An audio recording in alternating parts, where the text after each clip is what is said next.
Pedro here. So I'm recording this to show you how Content Tools works and how you can explain that to others.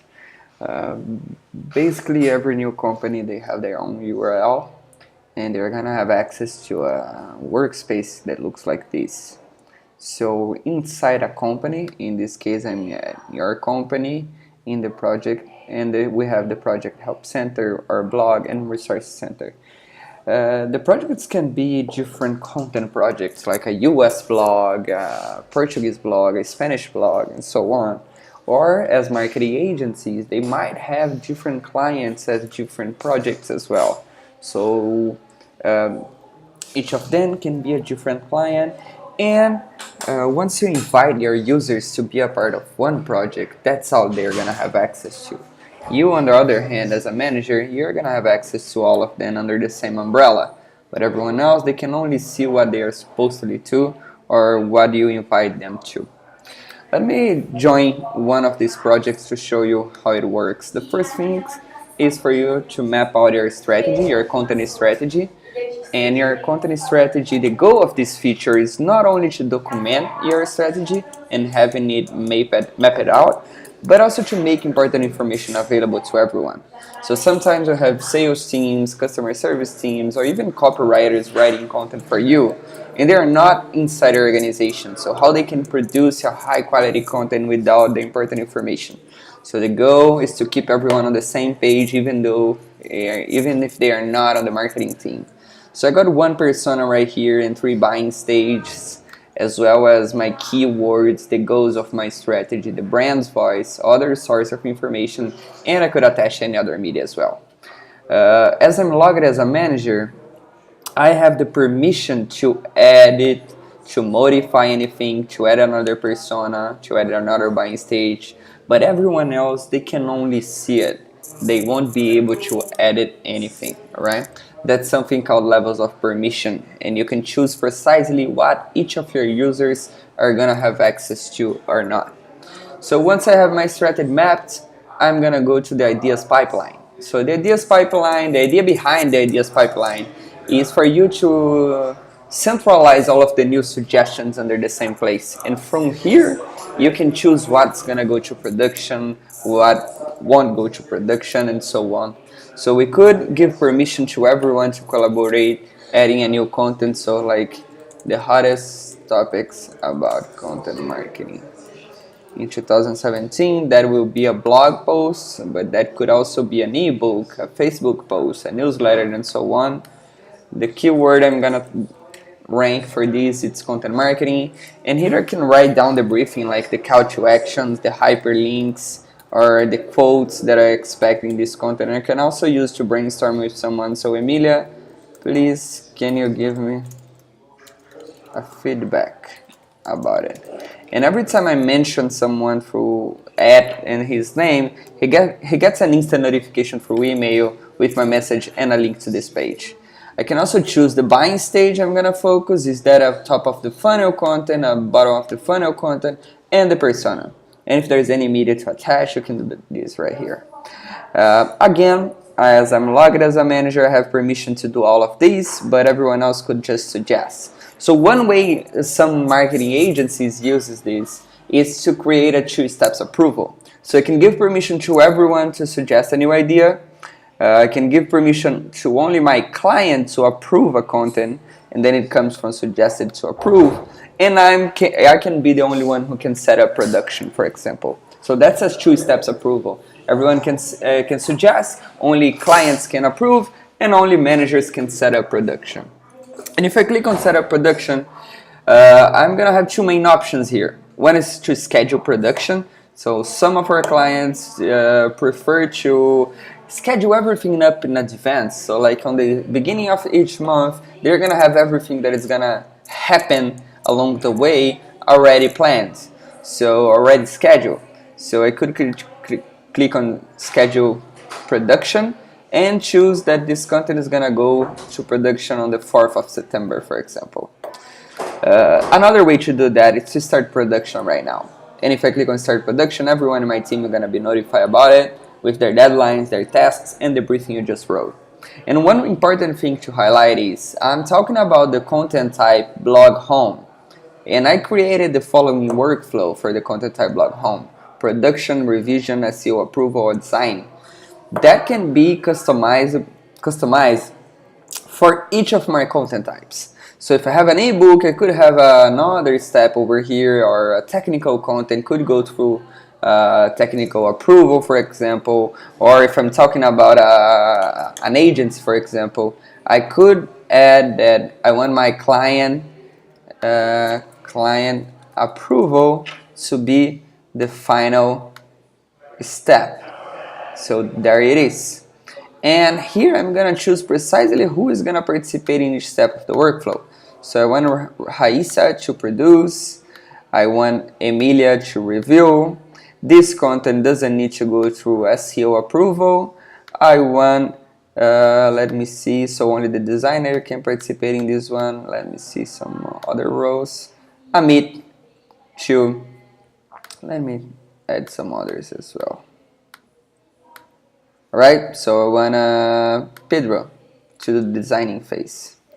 Now I have the team that is going to be responsible for producing this content, and I have also the deadlines that I set for each of them.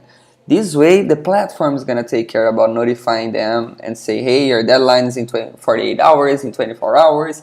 So unless someone gets delayed and doesn't deliver their tasks, everything, we have just created a linear process in which your content is going to go through without your intervention. If something goes wrong, then a manager of this account gets a message, say, hey, there is a bottleneck in your process in this stage for this content, and this person is responsible. Alright? So let's send this content to production. The system will notify everyone about their tasks, about their deadlines. At the same time, it's going to create a ticket on my calendar. This calendar is already integrated with WordPress accounts, with Twitter, Facebook, LinkedIn, and Instagram. So in all of those channels, once you send something to production, and here is the hottest topics about content marketing, it's going to create a new ticket right here. And I can easily just drag and drop this to the day and time I want it to go online. So it's scheduled to go online on the 31st, for example. And what does this color means is basically everything that it's on yellow, it's under production. Everything that it's in red, it's delayed, so someone haven't delivered their tasks. And there's two other colors, so if the content has been through all the steps of the workflow, it's gonna go blue, which means it's approved. And if when the day comes and it's approved, it's gonna go online, meaning it's published. So we push content from Content Tools to your media as well. And you can use this calendar to automatically publish in all of those channels, but to organize yourself as well. So if I want to see only the blog home blog posts, or if you just want to see the ones that are delayed, for example, or by assignee and by title as well. Alright? So if I change from calendar to production, I'm going to have a Gantt view about everything that is going on. So I can filter, use the same filters by content type. So let's make it cleaner. And just content types that are under production. And filter by, could also filter by assignee. So those are the contents that blog posts that I'm producing right now.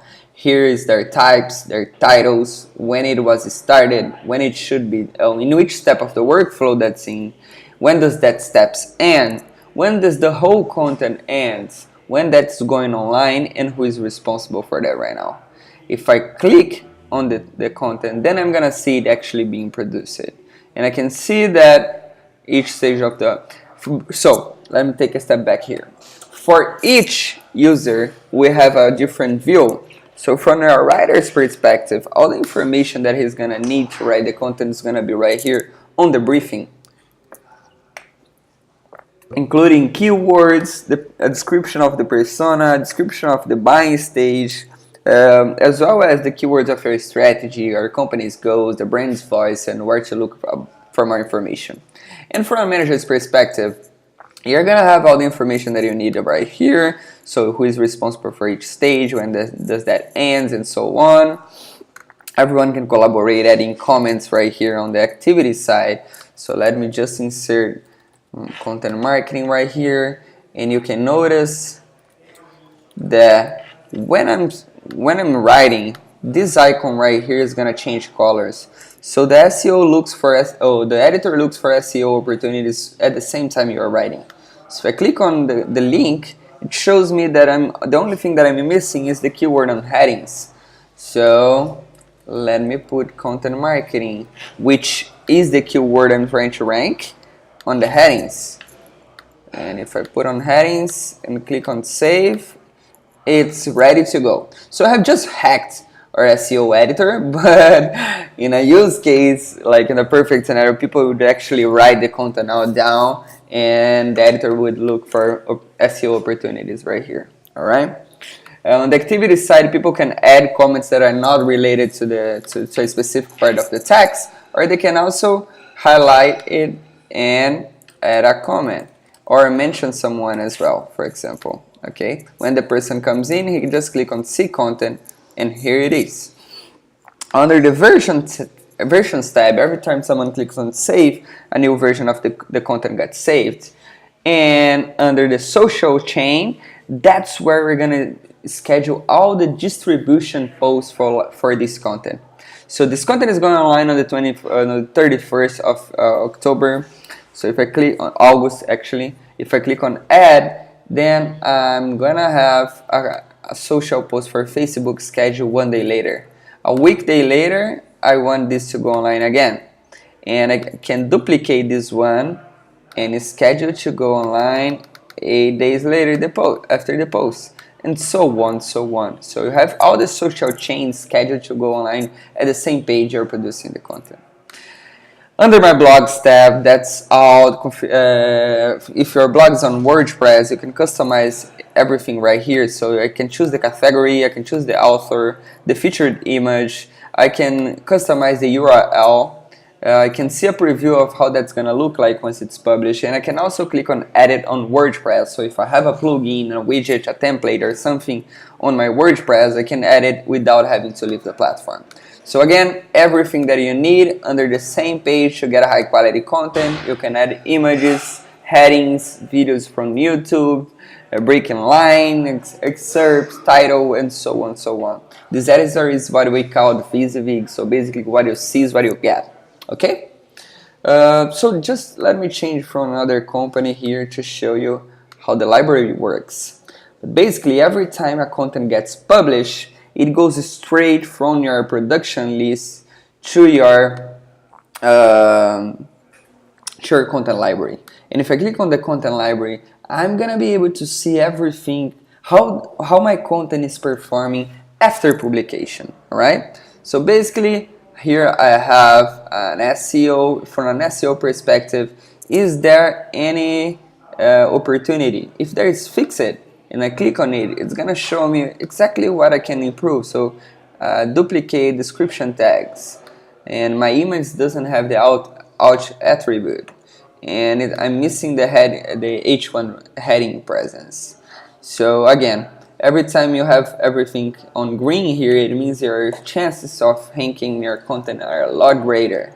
It also searches for in which position of a search engine you are at for the specific keyword you're trying to rank. This is the number of page views during this month and the total number of page views since it has been published, and also the social engagement of each of your content. Alright? If I click on share post, it's gonna send me straight to the social editor, in which I can schedule more content to be published on social media. If I change from a list view to a funnel view, then I'm gonna be able to see exactly how many content I'm producing for each stage of my workflow and for each of my personas as well. Alright?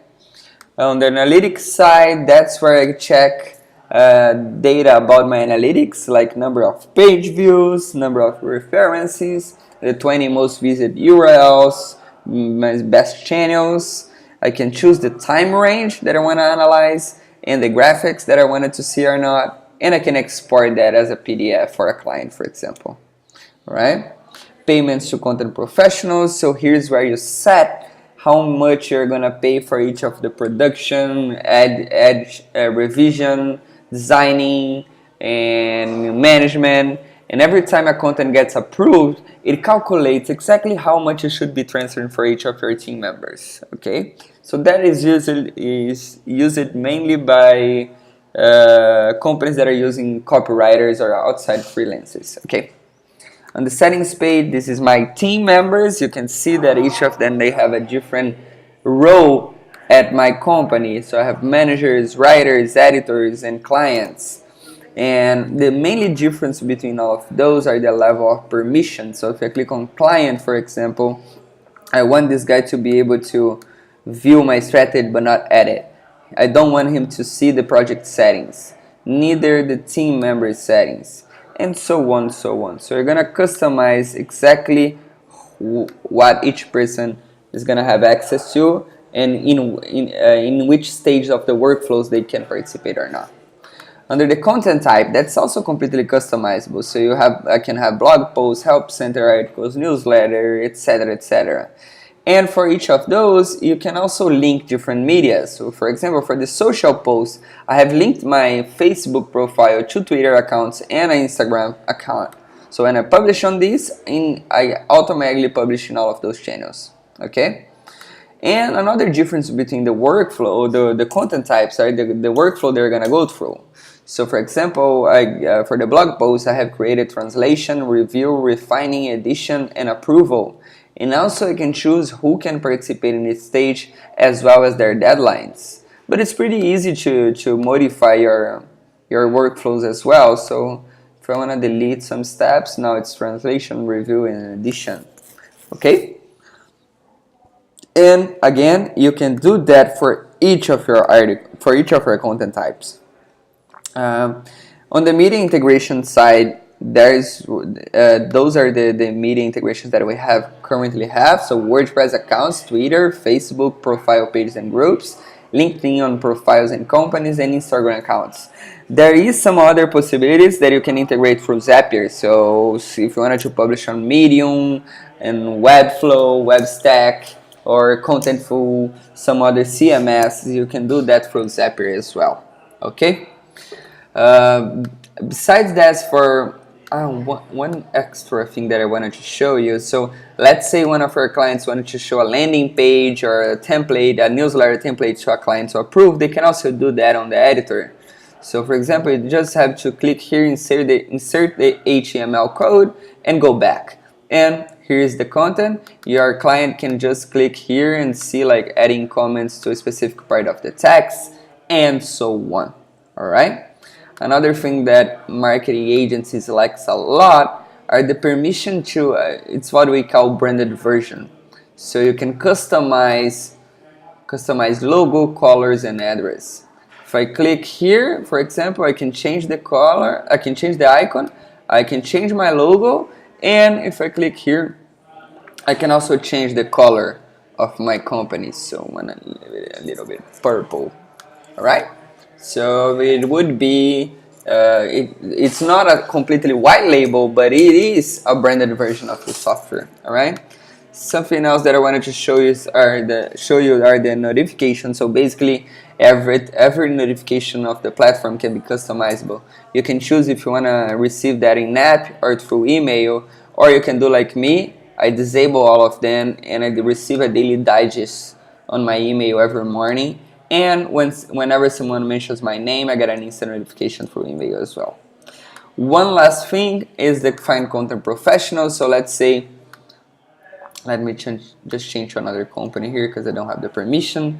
But let's just say we are dealing with someone who doesn't have an internal team and they still needs to produce more content, right? So they can rely on the freelancers of our database, which is basically professionals that have been filtered, trained, inbound certified, and have their profile added to the platform. Click on Invite the Content Professionals. I can filter by skill tag, by language, by category, and by roles.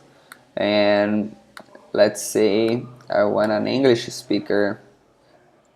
Here it is that talks about business. So there are some of them. I can click like from Brad Dunn, for example, and I will see his profile, his academic background, the certifications that he has, some content examples that he has produced. I can see the skill tags he writes about, and I can invite Brad to my team, agreeing on the terms, and selecting if he's gonna be a writer, editor, and so on. Alright?